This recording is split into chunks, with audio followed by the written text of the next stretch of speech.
O Internacional já está no Rio de Janeiro para a partida decisiva diante do Fluminense pela Copa do Brasil e pode ter algumas modificações na equipe, um retorno e uma novidade, principalmente no ataque. Mas enquanto isso, a direção colorada estuda o que fazer com a lateral esquerda, uma vez que Ramon está deixando o estádio Beira-Rio. Mas, dirigente da gestão 2015-2016 é condenado a muitos anos de prisão por desvios de milhões de reais do Internacional. A gente vai falar sobre tudo isso, então tu sabe. Fica comigo depois da vinheta.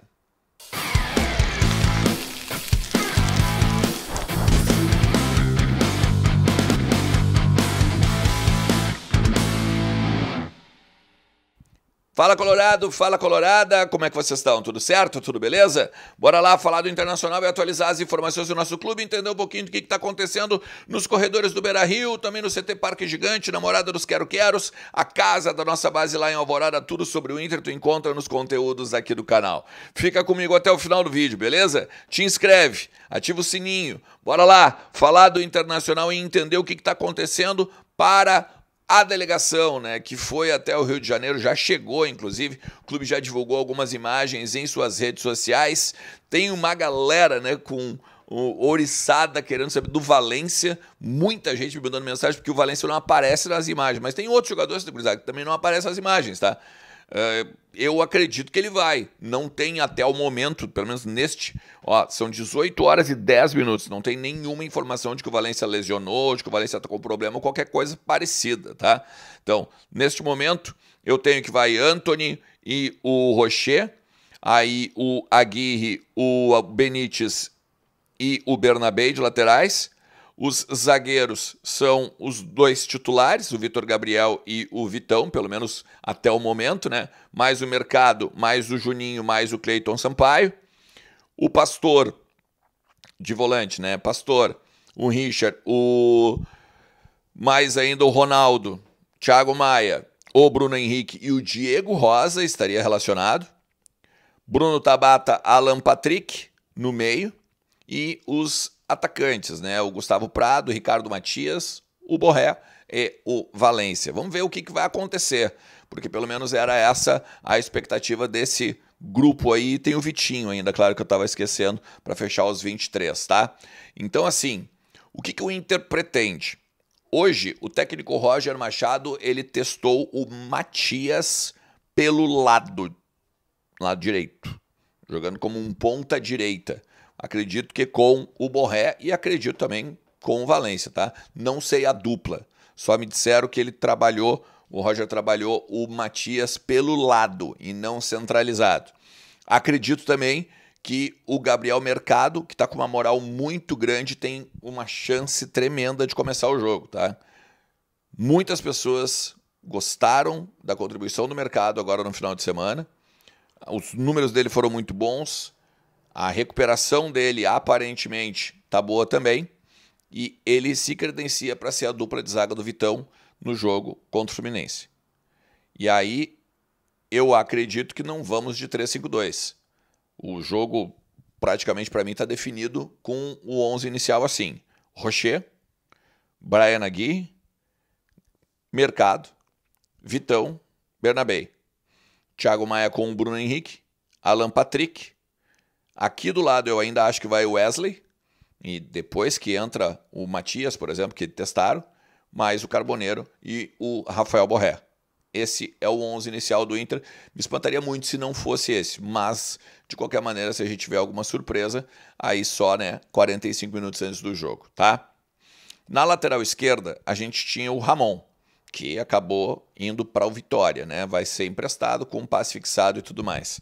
O Inter estuda agora se compra mais um lateral esquerdo, ou então aposta no Vitor Gabriel, para reserva, claro, né? Porque o Bernabé é o titular, ou então, de repente, se o Vitor Gabriel está na defesa, bota o Aguirre para o outro lado e o Alan Benítez como direito. Caso precise tirar o Bernabé, ou caso ele fique, de repente, suspenso pelo terceiro cartão amarelo ou qualquer outra coisa.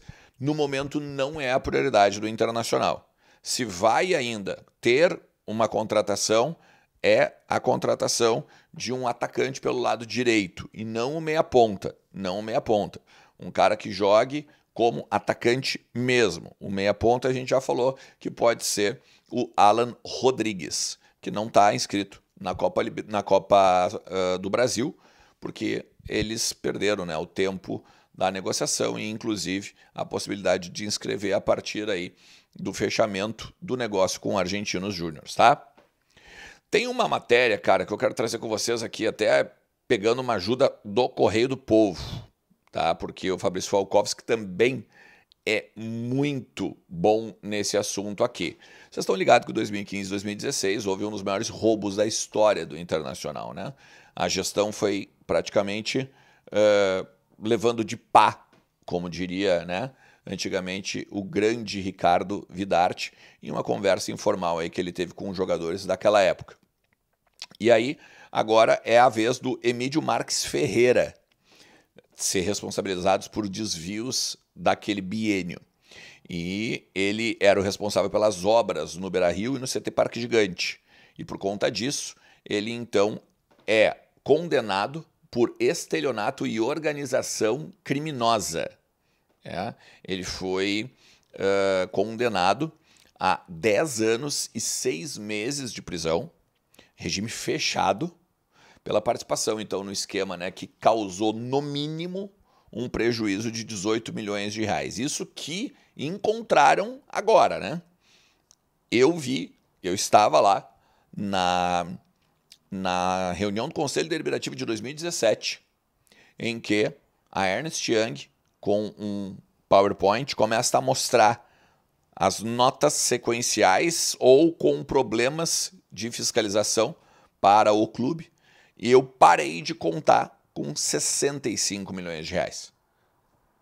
Tá? Eu parei de fazer a conta quando os caras ficaram mostrando ali, porque eu fiquei muito indignado e saí. Mas já aconteceu, né? Agora, então, a sentença na segunda vara estadual de processo e julgamento de crimes de organização criminosa e lavagem de dinheiro, e aí foi divulgado essa semana, tá? O ex-dirigente ele foi considerado culpado por 209 crimes de estelionato e organização criminosa. Ela está em primeira instância ainda, claro, né? Pode ter recurso e tudo mais, e está junto ao processo, né, do núcleo de obras da investigação que é conduzida pelo Ministério Público a partir da Rebote, né? Que é lá a primeira investigação, primeiro nome, inclusive, né? Depois tem vários outros. E aí vale destacar, né, que também o Vitório Pífero e o Afatato, Pedro Afatato era vice de finanças, eles também foram condenados, né, a 12 e a 76 anos de prisão, respectivamente.